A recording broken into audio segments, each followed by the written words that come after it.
Selamat sore, Selamat Bapak sore, Ibu, Romo. saudara-saudari. Ya. Setelah kita bersama-sama masuk dalam doa permenungan berkenaan dengan kerahiman ilahi, pada kesempatan kita melanjutkan permenungan kita berkenaan dengan rosario dan serahiman ilahi.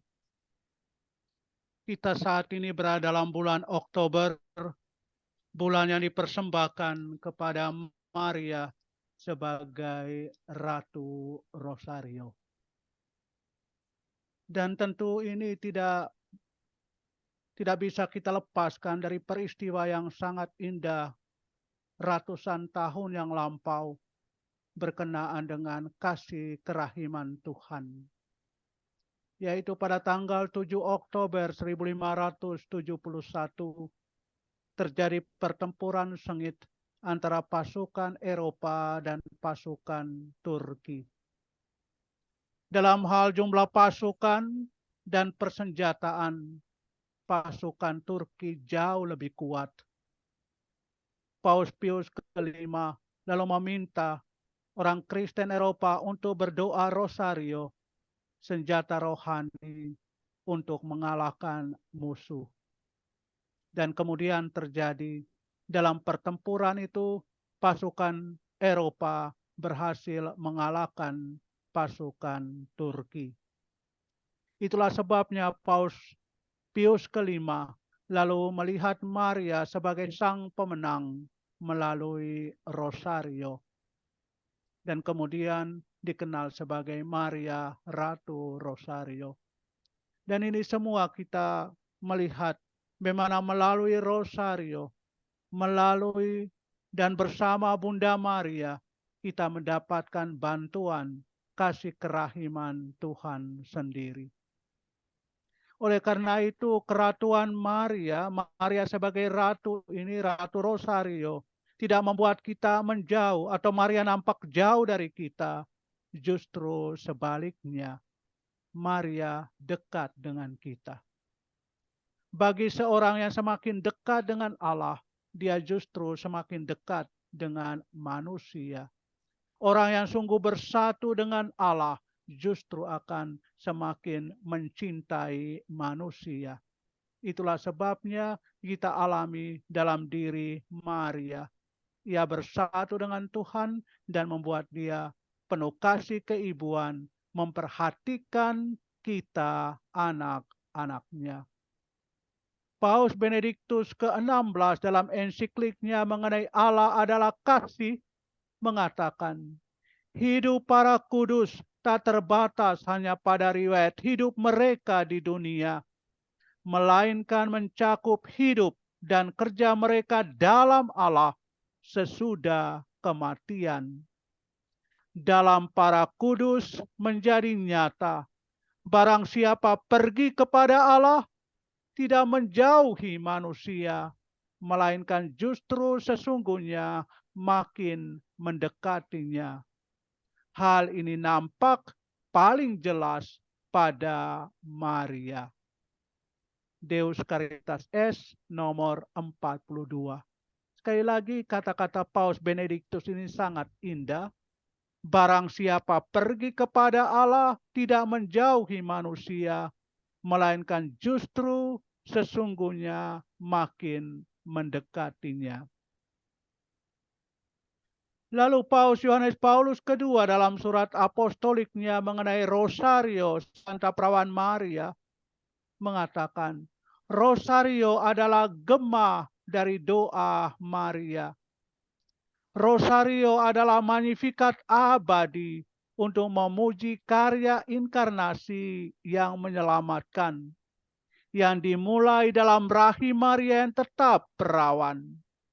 Dengan doa rosario, orang Kristiani berguru di sekolah Maria. Mereka dilatih untuk menatap keindahan wajah Kristus dan mengalami kedalaman kasih-Nya. Berkat doa rosario, kaum beriman menerima rahmat berlimpah lewat tangan penebus itu sendiri. Secara khusus kita melihat apa yang dikatakan oleh Paus Yohanes Paulus kedua ini berkenaan dengan rosario, mengungkapkan kasih kerahiman Tuhan. Bagi Paus ini rosario adalah magnifikat abadi untuk memuji karya inkarnasi. Karya inkarnasi tidak lain adalah bagaimana Allah yang menjelma menjadi manusia tinggal di antara kita. Dan itulah karya penyelamatan, karya kasih Tuhan bagi penebusan kita umat manusia. Mulai dari rahim perawan Maria. Kemudian kata-kata Paus Benediktus dan juga Paus Yohanes Paulus kedua tadi yang kita dengarkan bersama menunjukkan kepada kita bahwa Allah itu maha baik. Allah itu maha rahim.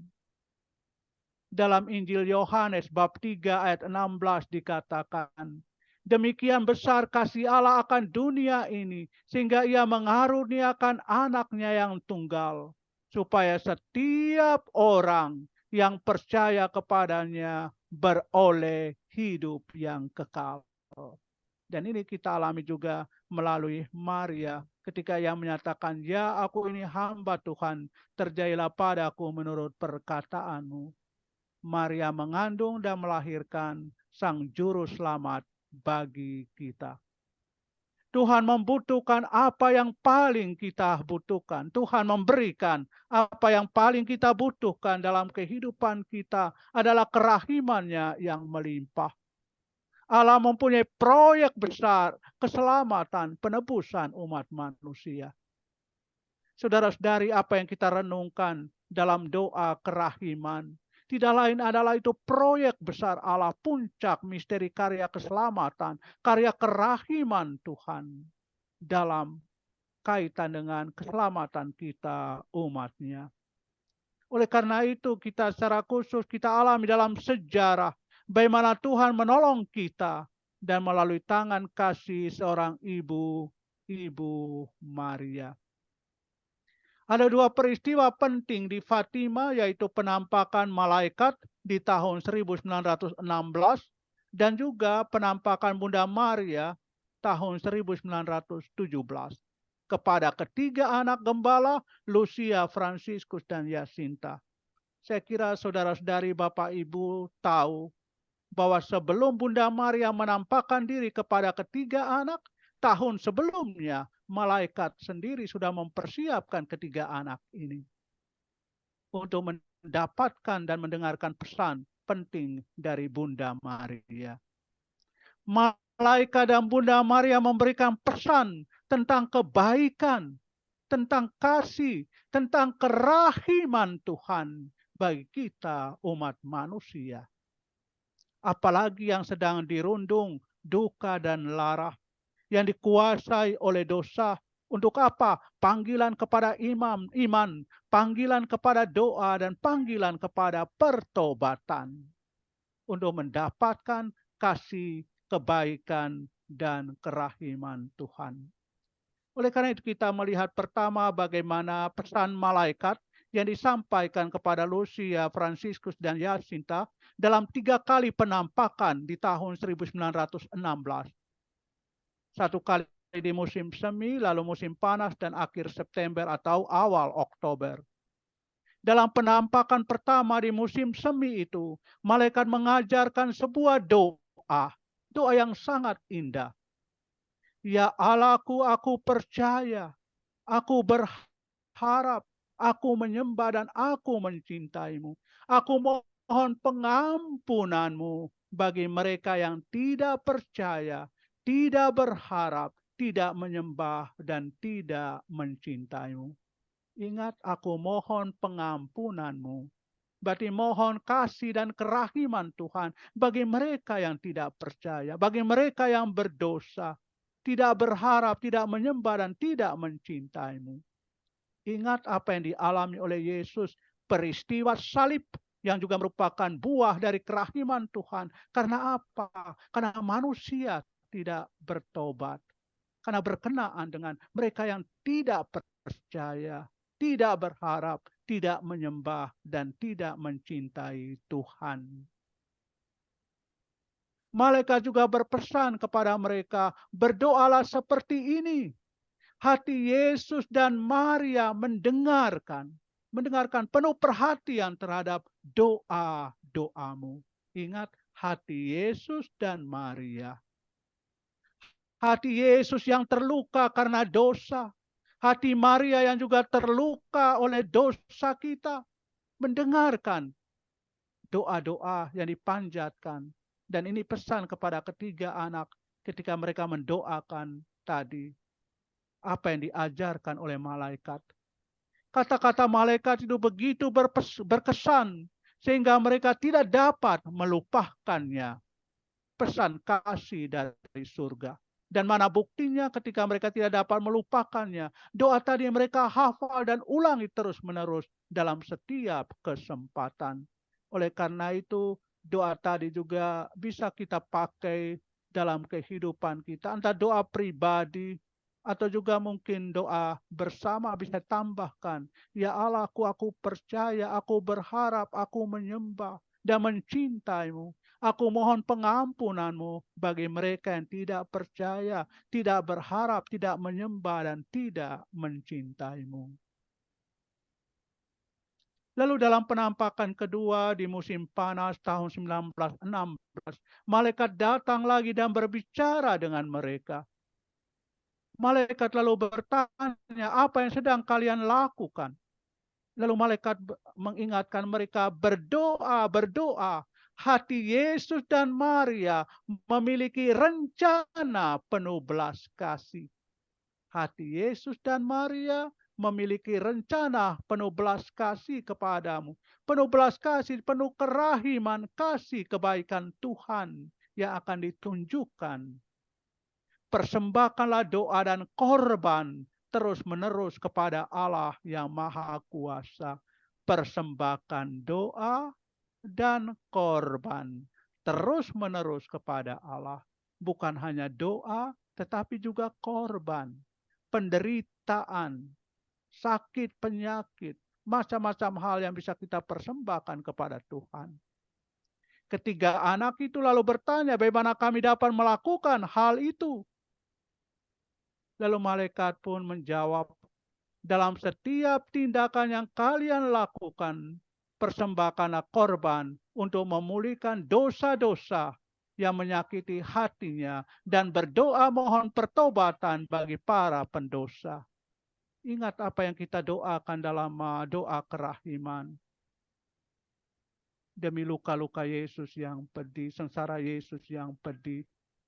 Dan apa segala macam berkaitan dengan apa yang menjadi pemulihan untuk dosa-dosa. Dosa-dosa kita dan dosa seluruh dunia. Jadi apa yang dipesankan oleh malaikat sejalan juga dengan apa yang disampaikan dalam pengalaman rohani yang mendalam dari Santa Faustina ini. Dalam setiap tindakan yang kalian lakukan, persembahkanlah korban untuk memulihkan dosa-dosa yang menyakiti hatinya dan berdoa mohon pertobatan bagi para pendosa. Dengan cara itulah kalian akan mendapatkan damai bagi tanah airmu. Akulah malaikat pelindungnya, malaikat Portugal. Di atas segalanya, terimalah dengan rendah hati semua penderitaan yang dikirimkan Tuhan bagimu. Ingat, terimalah dengan rendah hati semua penderitaan yang dikirimkan Tuhan. Saya kira ini juga pesan yang indah untuk kita, apalagi para devosan kerahiman. Devosi kerahiman bukan hanya sekedar doa, ungkapan rasa, tetapi suatu sikap hidup. Dan suatu sikap hidup tidak lain adalah hal yang juga tidak gampang, tetapi ini menjadi batu ujian bagi kita. Terimalah dengan rendah hati semua penderitaan yang dikirimkan Tuhan. Penderitaan tidak enak, tapi kalau kita persembahkan untuk pemulihan dosa-dosa kita dan dosa-dosa seluruh dunia, seperti halnya peristiwa salib Tuhan kita Yesus Kristus, saya kira ini sesuatu hal yang luar biasa, keserupaan kita dengan Tuhan. Lalu dalam penampakan ketiga di akhir September atau awal Oktober 1916, malaikat mengajarkan lagi sebuah doa. Doa itu demikian, ya Tritunggal Maha Kudus, Bapa, Putra, dan Roh Kudus, aku menyembah Dikau dengan penuh hormat dan mempersembahkan tubuh termulia, darah, jiwa, dan keilahian Yesus Kristus yang hadir dalam semua tabernakel di seluruh dunia untuk memulihkan segala penghinaan, kata-kata kotor, dan sikap acuh tak acuh yang melukai hatinya. Dan karena manfaat tak terbatas dari hatinya yang maha kudus dan dari hati Maria yang tak bernoda, aku mohon pengampunan bagi para pendosa yang malang. Dari apa yang diajarkan oleh malaikat kepada ketiga anak ini dalam doa ini nampak intisarinya kurang lebih sama dengan apa yang kita hayati dalam devosi kerahiman. Suatu kekuatan yang luar biasa berkaitan dengan kerahiman Tuhan, pengampunan atas dosa-dosa kita. Lalu selanjutnya pada tahun 1917 Bunda Maria menampakkan diri sebanyak 6 kali. Setiap tanggal 13 mulai bulan Mei sampai bulan Oktober, kecuali Agustus terjadi pada tanggal 19. Dalam penampakan pertama antara lain Maria bertanya, apakah kalian mau mempersembahkan dirimu kepada Allah dan menanggung semua penderitaan yang dikirimkan kepadamu demi pemulihan dosa-dosa yang melukai hatinya dan demi pertobatan para pendosa. Dan ini kita melihat kelanjutan dari apa yang disampaikan oleh malaikat kepada ketiga anak, lalu Bunda Maria menegaskan kembali dalam penampakan pertamanya. Anak-anak itu menjawab, ya kami mau. Lalu Maria berkata, jika demikian kalian akan sangat menderita. Ingat, menderita. Tetapi rahmat Allah akan selalu menghiburmu. Kekuatan kita adalah rahmat Tuhan, kasih Tuhan, kebaikan dan kerahimannya. Kendati menderita, kita satukan dengan penderitaan Kristus. Bunda Maria juga berpesan, berdoalah rosario setiap hari untuk memperoleh damai bagi dunia dan berakhirnya perang. Berdoa rosario setiap hari untuk dapatkan damai. Damai hanya kita alami karena kasih dan kerahiman Tuhan. Dan berakhirnya perang dalam dunia kita dan juga dalam hidup kita, dalam keluarga dan masyarakat kita.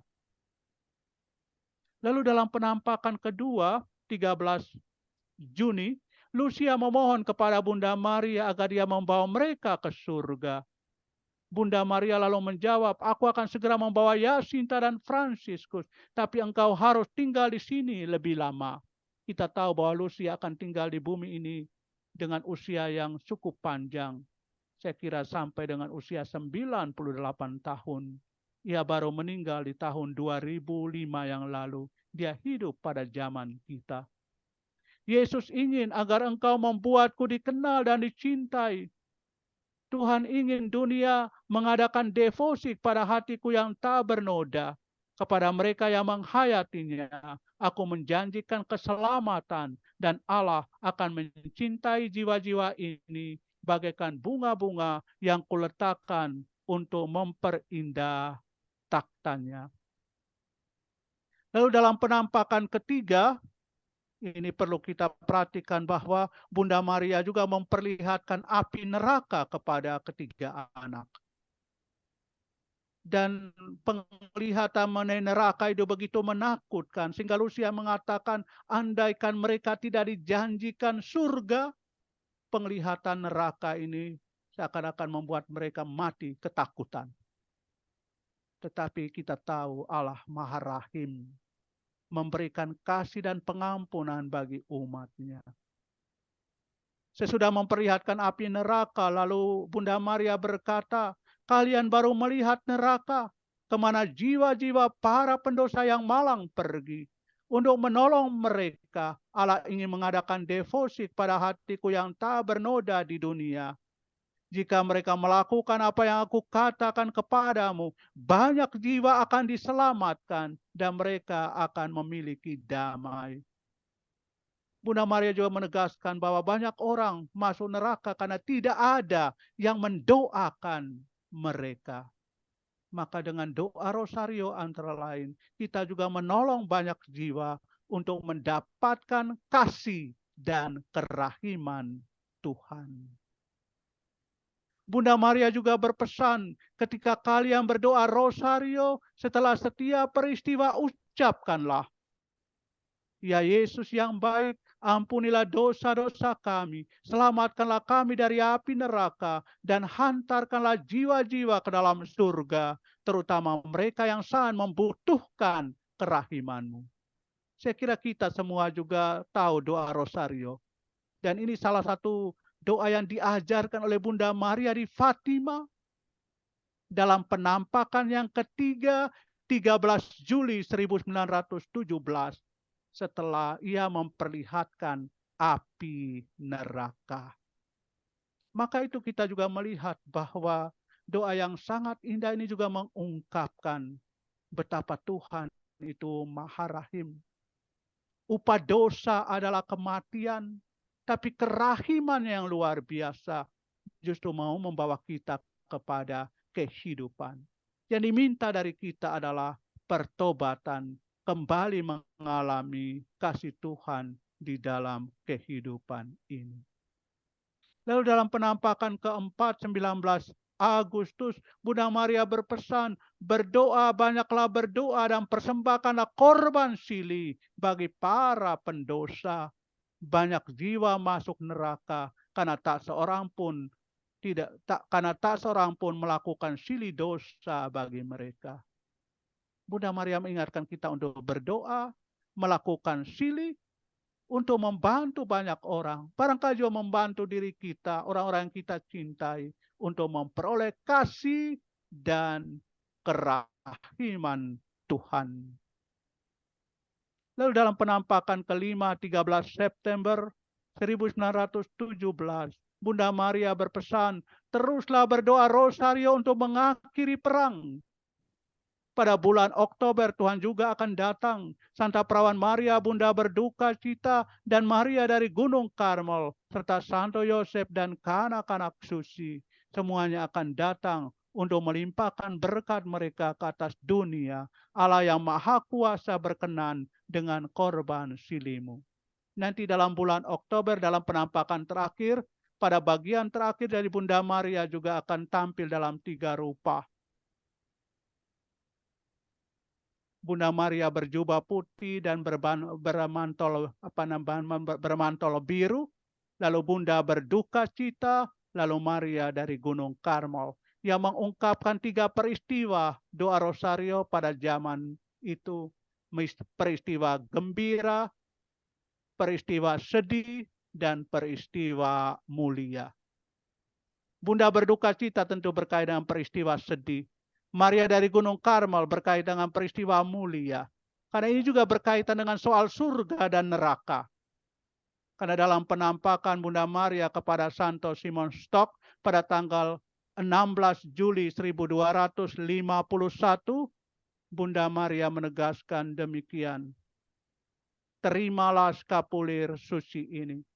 Barang siapa yang dengan tekun dan setia mengenakan skapulir ini akan diluputkan dari api kekal, diluputkan dari api neraka. Karena kasih dan kerahiman Tuhan, mereka boleh menikmati kebahagiaan surgawi.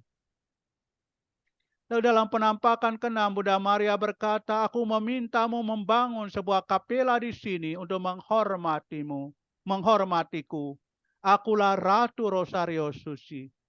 Jadi Bunda Maria sendiri menegaskan dirinya sebagai Ratu Rosario.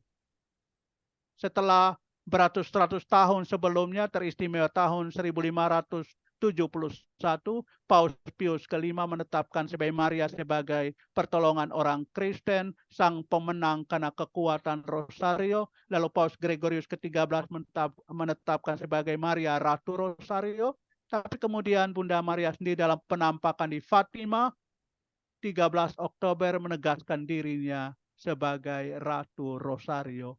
Lalu dia berkata, teruslah berdoa Rosario setiap hari. Perang akan segera berakhir dan para prajurit akan segera kembali ke rumah mereka masing-masing. Doa Rosario mempunyai kekuatan yang luar biasa. Kita mengalami damai dari Tuhan. Berakhirnya perang, tentu itu karena kekuatan kasih kerahiman Tuhan yang kita alami dalam dan bersama Bunda kita Maria. Marilah saudara-saudariku yang terkasih, kita menanggapi himbauan dari para paus dan terlebih menjawab undangan Bunda Maria untuk berdoa Rosario. Saya percaya Bapak, Ibu, saudara-saudari yang hadir di sini, selain punya devosi kepada kerahiman ilahi jam 3 sore, tapi juga punya kebiasaan berkenaan dengan doa Rosario. Kita percaya melalui doa Rosario kita bersama dan di dalam Maria, melalui Maria, kita menyerahkan seluruh diri kita kepada Tuhan. Dan ingat, kita mengalami kasih kerahimannya yang menyelamatkan, yang menyembuhkan, dan yang menguatkan kita semua. Ingat kembali doa yang indah yang diajarkan oleh Bunda Maria di Fatima. Ya Yesus yang baik, ampunilah segala dosa kami. Selamatkanlah kami dari api neraka. Hantarkanlah segala jiwa ke dalam surga. Terlebih jiwa-jiwa yang sangat membutuhkan apa? Kerahiman Tuhan. Terima Demikian kasih. saudara-saudariku yang terkasih, apa yang bisa saya berikan pada kesempatan ini berkaitan dengan Rosario dan kerahiman. Sekian, terima kasih. Tuhan memberkati. Bunda Maria mendoakan kita semua. Amin. Saya Terima kasih kembalikan. Romo. Terima kasih Romo Stefanus Buyung atas renungan yang indah, meneguhkan iman kami, pemahaman tentang Bunda Maria Ratu Rosario dan Ratu Kerahiman Allah. Terima kasih Romo. Kami mohon Romo untuk menutup ibadat pada sore hari ini dengan doa penutup dan berkat penutup Romo. Terima Ya, kasih. baik. Ya, baik ya. Dalam nama Bapa dan Putra dan Roh Kudus. Amin. Amin. Ya Allah, Bapa kami yang penuh belas kasih, kami bersyukur kepadamu karena kasih kerahimanmu yang senantiasa kami alami dalam kehidupan kami. Khususnya perjumpaan kami bersama sebagai komunitas kerahiman pada doa sore hari ini. Di saat kami mau merasakan dan mengalami secara sungguh-sungguh kasih kebaikan dan kerahiman-Mu melimpah. Engkau telah mengutus Yesus Raja Kerahiman bagi kami. Engkau telah melibatkan Maria yang adalah juga Bunda Kerahiman bagi kami. Semoga kami sungguh-sungguh merasakan cinta dan perhatian dari Yesus Kristus Putramu dan Bunda Maria, Bunda Kerahiman kami ini. Agar kami sungguh merasakan kerahiman yang mengalir daripadamu bagi kehidupan kami. Berkatilah kami masing-masing. Berkatilah keluarga-keluarga kami, khususnya mereka yang sungguh membutuhkan kerahiman-Mu, agar kami semua boleh menikmati kebahagiaan sukacita, bukan hanya kelak setelah kehidupan kami di dunia ini, tapi sudah kami mulai rasakan saat ini, mulai di dunia ini, dan mengalami kesempurnaannya setelah kematian kami. Doa ini kami sampaikan kepadamu karena Kristus Tuhan kami. Amin. Amin. Tuhan bersamamu. Dan bersama rohmu. Semoga Allah yang Maha Kuasa memberkati saudara-saudari sekalian, keluarga dan usaha karya kalian, Bapa dan Putra dan Roh Kudus. Amin. Sekali lagi